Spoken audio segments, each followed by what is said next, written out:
time crude is down, you should not never complain if you are in India. But you got to ask yourself that why is crude down? And is crude an indicator of what is coming next? Is it like they say, the canary in a coal mine, that crude is an indicator of world slowing down or a deleverage coming somewhere? Let's take that conversation forward. Jonathan Bharat, Chief Investment Officer with Probus Securities, good old Rakesh Arora gives him company. Rakesh, crude is down and everybody is asking why. I mean, it's not like a $1 decline. It's almost like a 12-13% decline for crude without any particular reason. So is this like a deleveraging happening somewhere or a telltale sign of slowdown coming somewhere? Rakesh?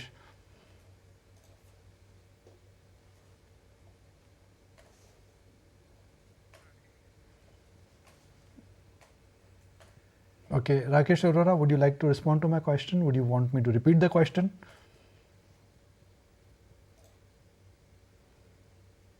I think he cannot hear me. Jonathan, did you hear me? Yeah, I heard you loud and clear. It's all good. All right, so why don't you give it a shot? Okay, no problems. I generally think that obviously we've got a juncture in interest rates. They've been high for some time. They're slowly coming down. But I think people are actually saying, well, interest rates coming down are more a response to slowing economies. You know, China, we've still got some issues there in terms of deflationary pressures. You know, if the US slips into a recession, then demand. We do also know that OPEC have also said that demand has lessened. It's the second time they've said that demand for crude will be off for this quarter. So as a result of that, the market's saying, well, look, you know what? We've got too much supply out there. Therefore, as a litmus to the global economy, which we feel is slowing down, the demand for crude will be a lot less. That same question to you. Why is crude down? I have Googled a headline when crude was at 85. There seems to be a demand surge in crude and crude has gone sharply from 75 to 79. This is a 3.5-month-old headline. Yesterday's headline, demand concerns are there and that is the reason why crude is down. So in 3 months, how can things change so much?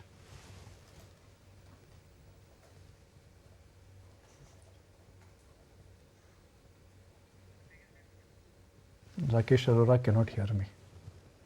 Or he's decided not to respond to my question. What is happening? Sorry, was the question to me? Actually, Yes, Rakesh Arora. Okay, apologies. There was some internet issues. See, demand was always a question. It's only now that people are waking up to it. China is the major driver of commodities, whether it is crude or whatever, and China is going through a lot of issues. Historically, they've been able to grow out of their problems through supply side interventions, which is increasing investment into infrastructure, manufacturing, etc. But this time around, the technique doesn't seem to be having too much of efficiency or efficacy, and there are two reasons for that. One is that globally, because of the interstate hikes, economies have slowed down, and there are now chances whether it will be hard landing or soft landing. That is one. Number two is that most of the economies are trying to erect some kind of trade barriers, restricting imports from China. So that's the second reason. So these two things combined together, suddenly there's an environment where demand is questionable, and commodities are reacting to that. Despite dollar weakening, which normally really supports commodity prices, historically. Okay. So, Jonathan, can we say that, look, what's happening in the crude market, and I go back to that point once again, I'm sorry I'm sounding like I'm being repetitive here, is because historical trends are when copper cracks, demand cracks. When crude slips, demand slips. Are we in a repeat of what we've seen historically, or this time indeed it is different? I think this time it's slightly different. We've still got some geopolitical concerns. We've also got Hurricane Francine there. So I think that we have seen this slip, but there are other factors out there which I think will support the price of crude. Technically, we're also on very good support. I think if the market does give away from here, then we have further falls. But because it's technically a good area, technically good support, we've got Hurricane Francine, and we've still got geopolitical concerns that can brew up at any time in the Middle East. So as a result of that, I don't think it's like previous times when we've seen there's the volatility and the high volatility.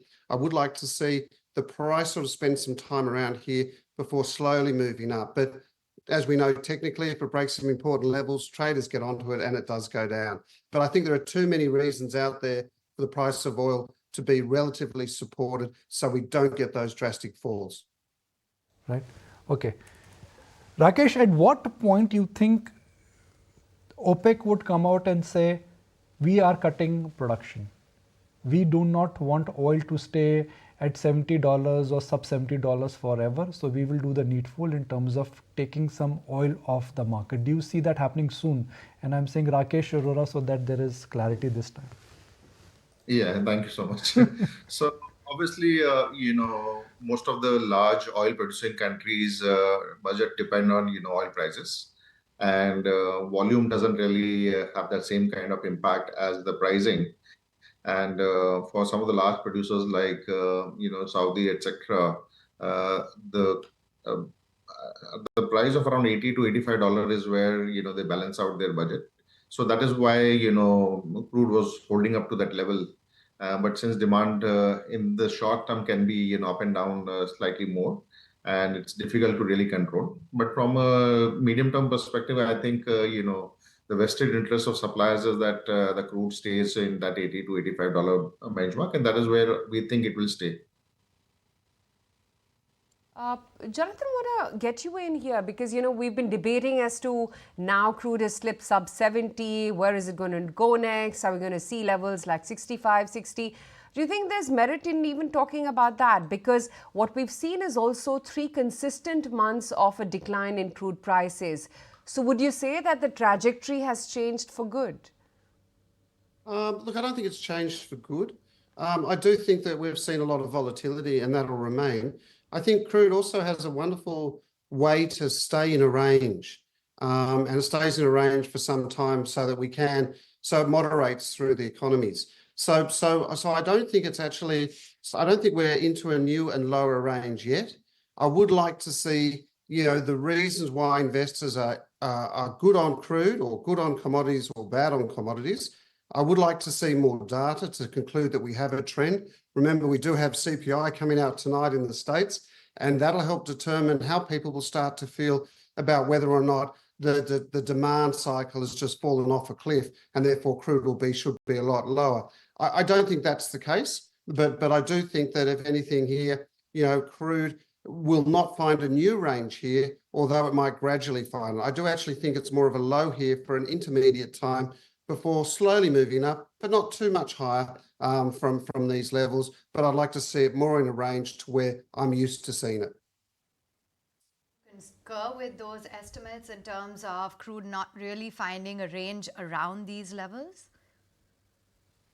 Look, I think it will. It'll eventually find its range, but at the moment, this range is sort of around that. Okay, we're down through 68, 68.50. See it up through that 72, 72.50 with my view for the time being, although still very volatile. Right, Rakesh, I wanted to get in your views as well on that in terms of crude not finding a range around these levels. Is that your estimate as well? So see, whether it is crude or it is, base metals, etc., which are heavily traded in the financial space, also there are futures, etc. So, demand doesn't really swing that much, but because of these, financial instruments and people hedging, selling, the volatility actually increases. So in the short term, it is very difficult to say, where would the crude hit. You might recall that it had gone to a negative level also because, you can't store, oil beyond a certain point. So short term, it is very difficult to call. But medium term, as we have been discussing, that unlikely crude is going to the lower level or the shift is happening to downwards. Probably it will come back because, the vested interest is that it stays around $80, $85 per barrel. So that is where I think, from a medium term perspective, investors can, take that kind of a call. But short term, impossible to say where things can go. So Rakesh, let's end the discussion with a final comment on how far are we away from the real disruption of oil and fossil fuel demand. There is a lot of evidence which is indicating that EV is picking up. A lot of evidence which is indicating that the new source of energy is shifting from renewable to non-renewable. It may be a gradual process, but it will start impacting crude demand. How far are we away from that real shift and recognition that fossil fuel is becoming history?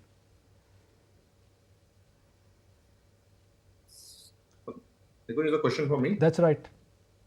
Yeah. Okay. So see, I think we are very far from that.